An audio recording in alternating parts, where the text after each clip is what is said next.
마테오가 전한 거룩한 복음입니다.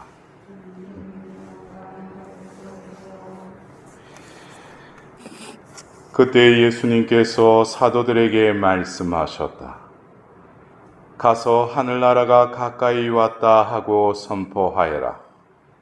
앓는 이들을 고쳐주고 죽은 이들을 일으켜 주어라. 나병 환자들을 깨끗하게 해주고 마귀들을 쫓아내어라. 너희가 거저 받았으니 거저 주어라.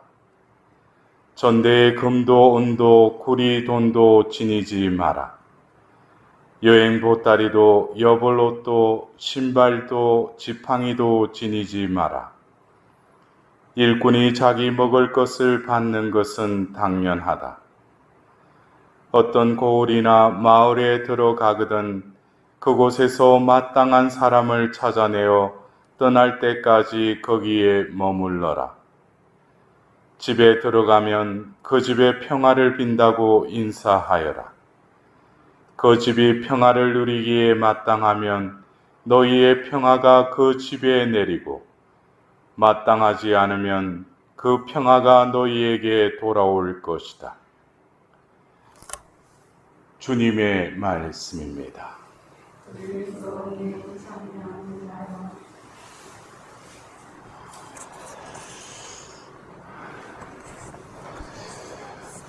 오늘 전례력으로 성 바르나바 사도 기념일을 지내고 있습니다. 이 바르나바 사도는 이 바르나바의 뜻이 위로의 아들이라고 그러죠. 근데 원래 이름은 요셉이에요. 근데 바르나바는 위로의 아들이라고 그 예루살렘 교회에서 그 요셉을 보고 별명을 붙일 정도로 그 사람을 만나면 사람들이 뭘 받았어요? 위로를 받았다. 네. 여러분들 참 그 바르나바 위로의 아들이라는 그 별명을 붙이기까지 여러분들 그래요. 누군가를 이렇게 위로한다는 것은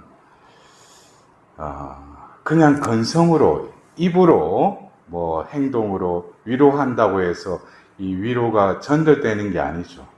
그래서 그 바오로 사도도 그 고린도인들에게 그 보낸 편지가 원래는 세 통이었는데 우리에게 전해진 것은 고린도 1서와 2서를 우리는 지금 성경 속에서 읽지 않습니까?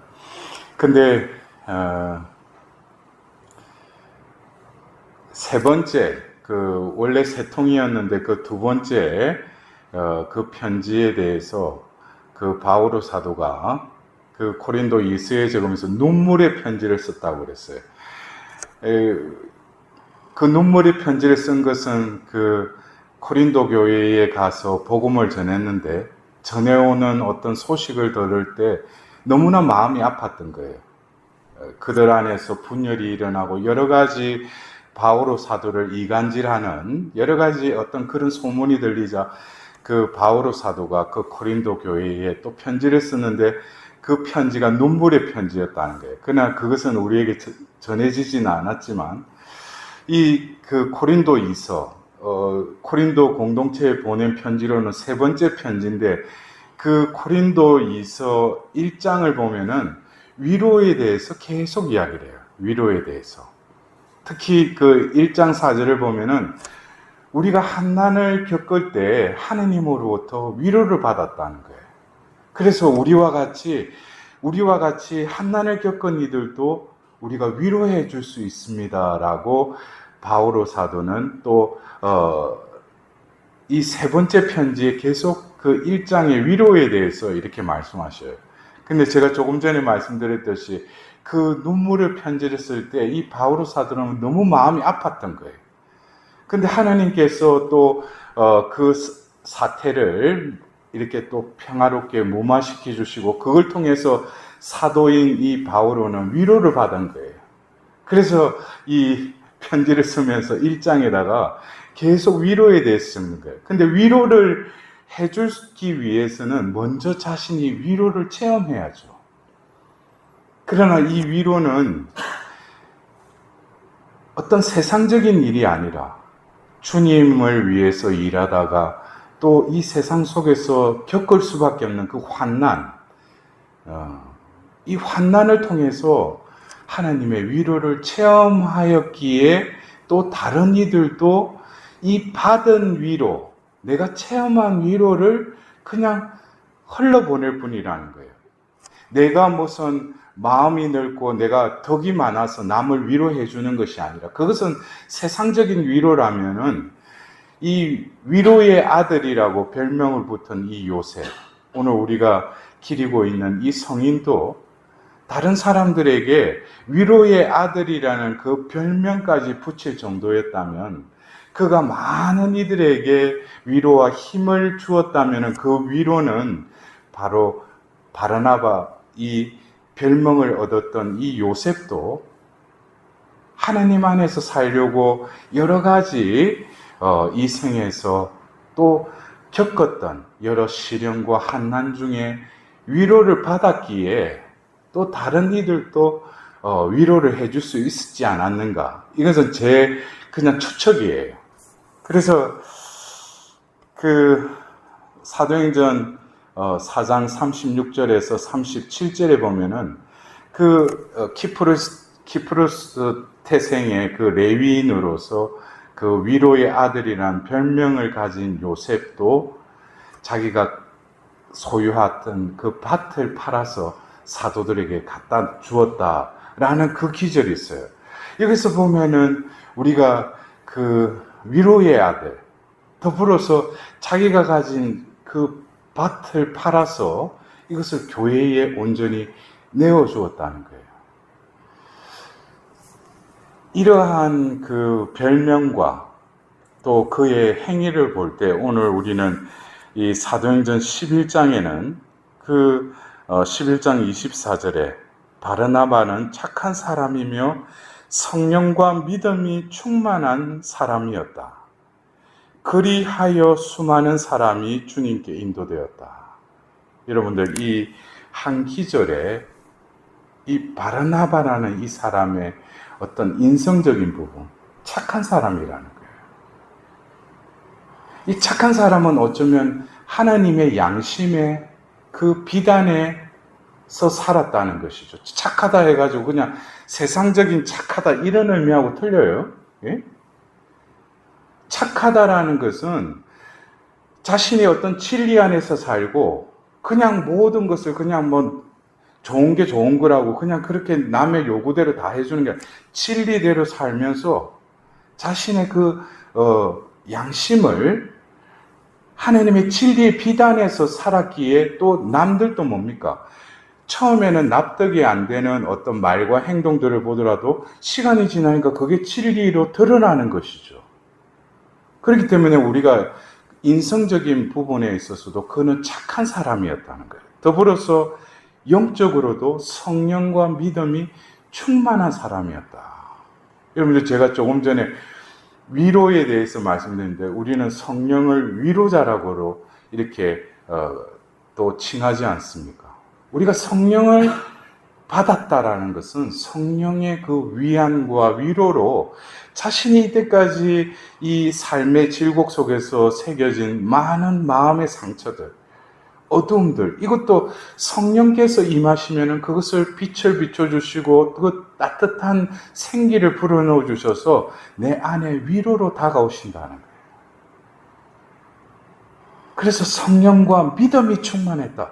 믿음이 충만했다는 것은 이제 이 생을 살면서 주님을 위해서 내가 살기로 모든 것을 다 전념하고 그쪽으로 방향 지어진 삶을 살아갔다는 거예요. 그러니까 그 이어서 뭐라고 합니까?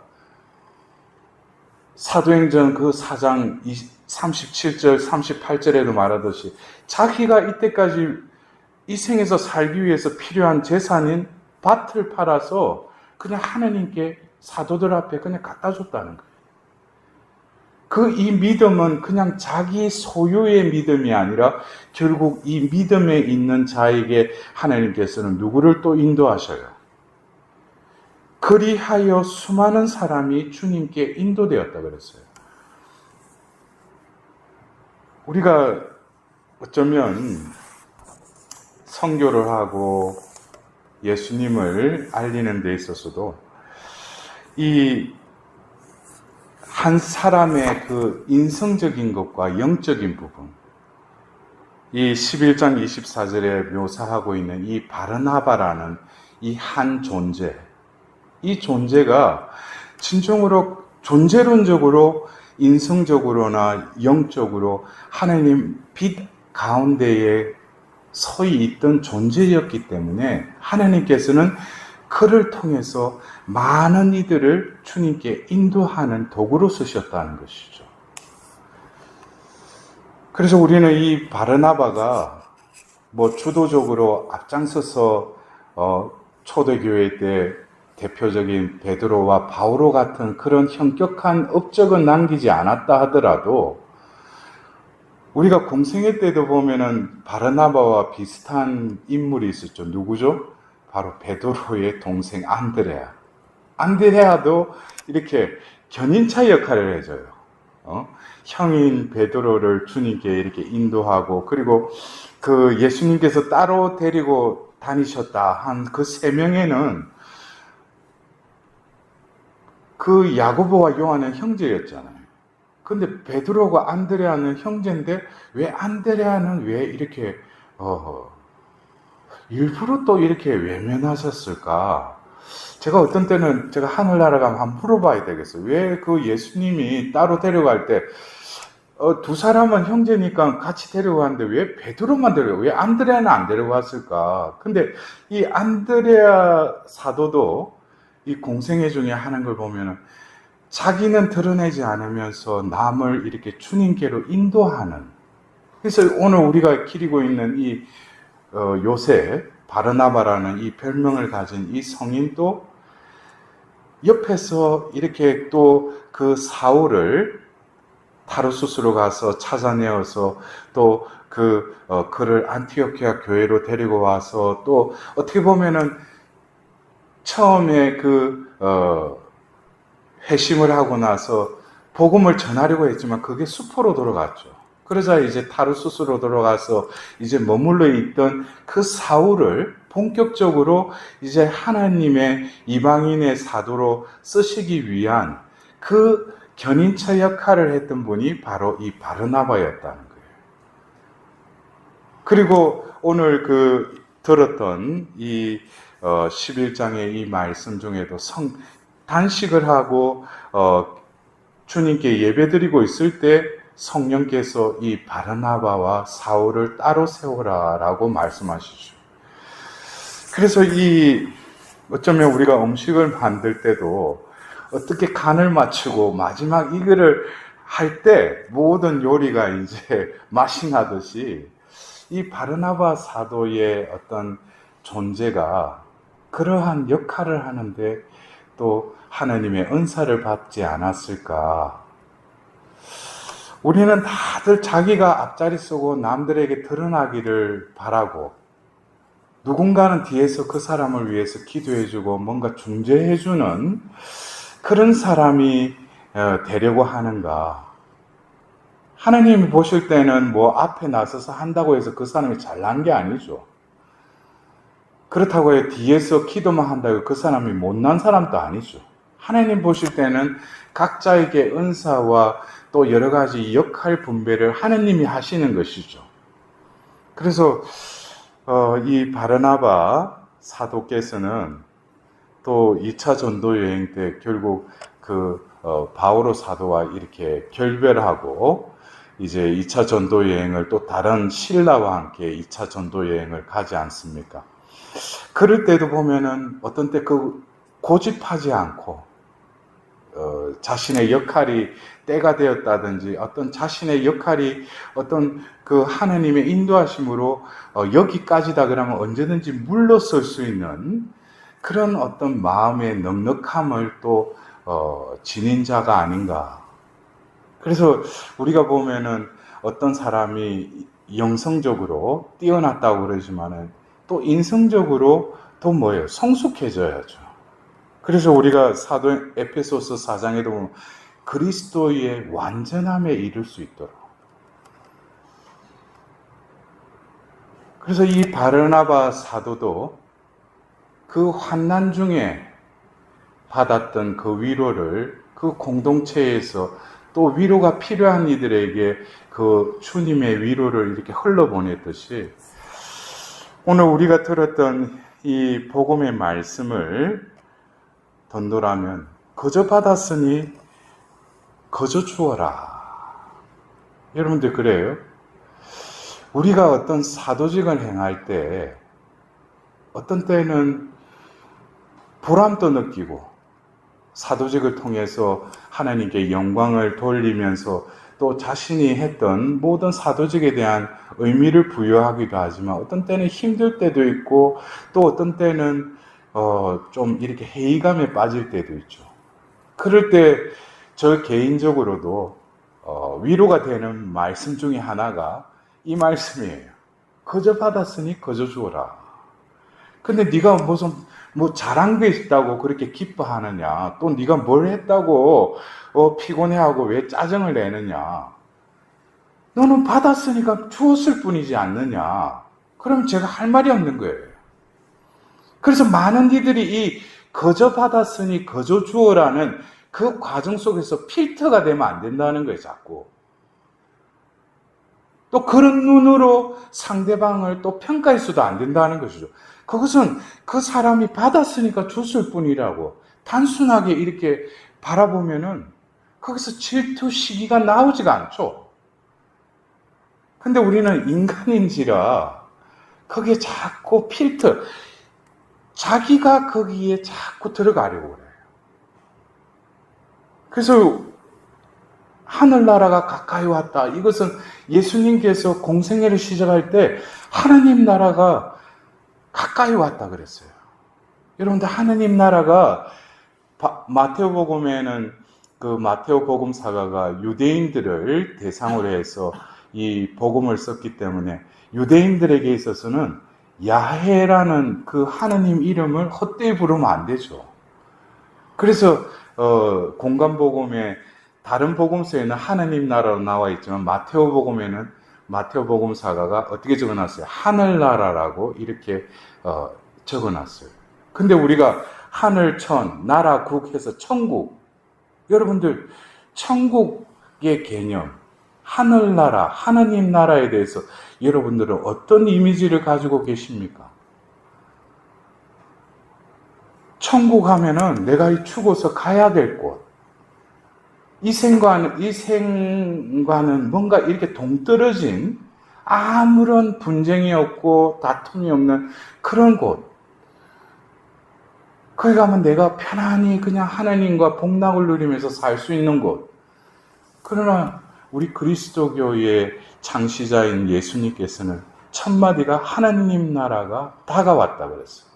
그리고 사도들을 파견하시면서도 하늘나라가 가까이 왔다라고 전하라고 그랬어요. 그러면서 그들이 가서 한 그 행동들을 보면은 앓는 이들을 고쳐주고 죽은 이들을 일으켜 주어라. 나병 환자들을 깨끗하게 해주고 마귀들을 쫓아내어라. 앓는 이를 고쳐주고 죽은 이들을 일으켜 주어라. 나병 환자를 깨끗하게 해주고 마귀들을 쫓아내어라. 이것을 그렇게 말했다고 해서 그걸 할 수 있어요? 능력을 주셔야죠. 특히 마귀를 쫓아내는 데는 그 마귀를 쫓아낼 권세를 받아야죠. 또 병자들을 그 병을 치유하려면은 인간의 힘으로 돼요? 은사를 받아야죠. 그래서 오늘 이 복음에는 나와 있지 않지만은 다른 복음에는 그들에게 파견하기 전에 그 악령에 대한 권세를 주셨다고 그랬어요. 그래서 이미 예수님께서는 누군가를 파견하실 때 그 일을 수행할 수 있도록 이미 그 권세와 능력을, 은사를 다 주신다는 거예요. 그러면 우리가 사도직은 뭐겠습니까? 이미 받은, 예수님이 나를 이 일을 하도록 이 자리에 파견하셨다면은 이미 내가 할 수 있는 것은 다 스탠바이가 돼 있다는 거예요. 나한테 준비가 다 돼 있다는 것이죠. 근데 뭘 두려워해요? 그러나 뭡니까? 거저 받았음에 대한 통찰이 있어야 돼요. 그것에 대한 두려움이 있으면 안 되죠. 이미 받았는데 내가 모를 뿐이지, 내가 개발하지 못할 뿐이지, 내가 그것을 행하지 않을 뿐이지, 그것을 처음에는 내가 받았는지 안 받았는지 모르죠. 그러나 뭡니까? 분명히 내가 그 자리에 파견되어서 어떤 일을 하라고 분명히 어떤 하나님의 이끄심이 있었다면 거기에서는 주저하지 않고 파견하셨으니 파견된 자로서 그분의 일을 그냥 담대하게 행할 뿐이죠. 그럴 때 우리가 주의해야 될 것은 이 일을 어떻게 잘할까, 이 사도직을 잘할까, 그것보다는 이미 받았음에 대한 이 받은 것이 나를 통해서 여과 없이 행해지고 또 이 효능을 드러낼 수 있도록 나를 피워오는 그 작업이 우선되어야 된다는 거예요. 이것이 잘 안 되고 자기가 그 필터의 역할을 하면 어떻게 됩니까? 자꾸 비교를 하게 되고 또 전임, 후임 이런 것으로 해가 인간적인 척도로 나락에 빠져버린다는 거예요. 그래서 바오로 사도도 그 디모테오에게 보낸, 영적 아들에게 보낸 그 편지에서도 그러잖아. 내가 당신에게 준 그 안수를 통해서 받은 그 은사를 늘 기억하라고 그러죠. 어떤 직무를 수행하기 위해서 어떤 안수를 하지 않습니까? 우리가 뭐 어떤 그 성직자품에 오르는 뭐 그 사제품이나 이런 거 할 때 주교의 안수가 있잖아요.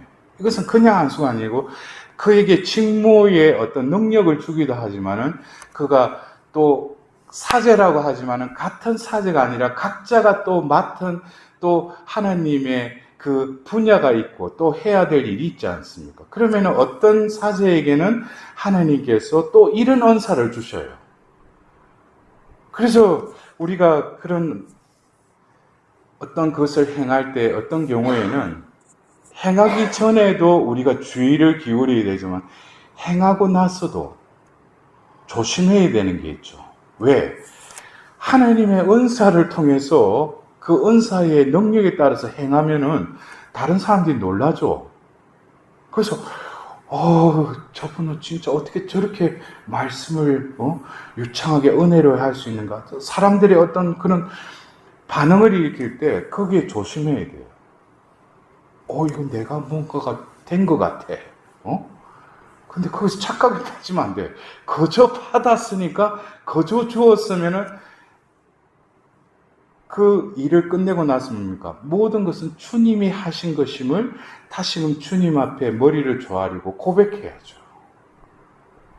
그래서 우리가 어떤 일을 시작하기 주의를 해야 될 것은 바로 거저 받았다는 거예요. 그리고 우리가 그 일을 끝내고 조심해야 될 것은 뭡니까? 거저 주었을 뿐이라는 거예요. 이것을 명심을 하면은 늘 내가 자유롭게 행할 수 있어요. 내가 어떤 파견받은 자로서 사도로서 어떤 일을 할 때도 늘 주님이 함께 하신다는 거예요. 그래서 어떻게 보면은 우리가 소유론적으로 무엇을 지니지 마라, 무엇을 지니지 마라 이러는데 이것은 중요한 것은 너희가 복음을 전하는 것은 이 부수적인 것은 하나님이 다 갖추어 주신다는 거예요. 그 본질, 바로 너를 통해서 하늘나라가 가까이 다가왔다라고 선포를 하려면은 너가 하나님 나라에 머물러야 된다는 거예요.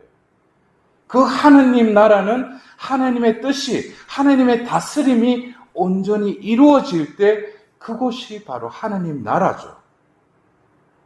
그곳에서 내 뜻, 나의 존재감을 자꾸 느끼려고 한다면 이곳은 하나님 나라가 흐트러지는 거예요.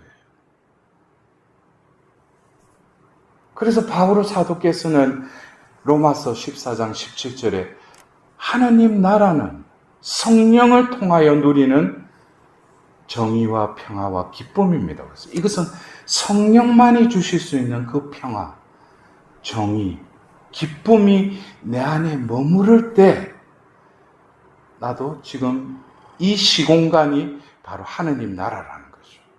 그러한 기쁨과 평화 속에서 주님께서 거저 주신 것을 거저 주는 그 기쁨. 그래서 어떤 때는 몸이 만신창이가 되고 피곤할 때도 주님의 복음을 전하고 집으로 향할 때는 마음이 너무나 기뻐요. 그리고 어떤 때는 오늘 접했던 이들이 나를 본 게 아니라 하느님을 본 그런 기쁨이 그들 영혼에 늘 깃들일 수 있도록 또 기도할 수 있는 그 여유로움도 생겨요. 근데 저도 초짜 때는 처음에 가서 뭘 했는데 보면은 뭐 그 반응이 있잖아요. 거기에 어떤 때는 기뻤다가 어떤 때는 노하기도 해요. 예? 그게 뭐예요? 그런 과정을 겪어야 돼요. 어떤 경우에는 여러분들도 그래요. 여기 오늘 미사 중에 또 수녀님들도 계신데 어떤 때 또 사도직을 행하다 보면은 좋은 반응만 있는 게 아니에요. 나쁜 반응도 있어요. 그게 연연하면 안 돼요. 거기에 연연한다는 것은 자기가 했다는 또 다른 반증이죠. 주님이 하셨고 정당하게 진리 안에 내가 그걸 행했다면은 모든 것도 하나님의 위로만 받을 뿐이지 인간들의 위로를 요구해서도 안 되고 바라서도 안 된다. 그래서 어떤 수도자의 삶은 결국 뭡니까? 하나님 앞에 늘 머물고 또 하나님 앞에 우리 자신을 봉헌한 존재로서 살아가는 것이 수도자의 또 권한이 아니겠습니까? 오늘 어쩌면 우리가 전 세계적으로 오늘 기념일을 지내고 있는 이 바르나바, 한 존재이지만 그 한 존재로서 살았다기보다는 어쩌면 그 존재는 하느님과 함께 동행하였던 에녹과 같이 이 바르나바 사도도 늘 하나님과 함께한 이었을 것이 분명합니다. 그래서 하늘나라에서 성인의 칭호를 또 받았지 않겠습니까? 우리도 어쩌면 나의 입장을 고수하고 남의 위로를 받기 이전에 하나님의 위로를 받은 자로서 또 그 받은 위로를 이웃에게 전할 수 있고 그럴 때 우리도 다들 뭡니까? 또 다른 바르나바가 되겠죠. 예. 어쩌면 내가 지금 처해 있는 상황이 힘들고 내 마음이 어쩌면 혼란 속에 있더라도 그 가운데서도 하나님께서는 함께 하시며 우리에게 또 거저 주시는 그 위로와 또 용기와 힘을 입고 다시금 일어나서 이웃에게 나에게 허락된 바로 옆 사람에게 또 그러한 받은 것을 거저 줄 수 있는 그러한 사도의 삶, 빈 그릇으로서의 삶, 충만된 삶을 살아갈 수 있도록 하나님께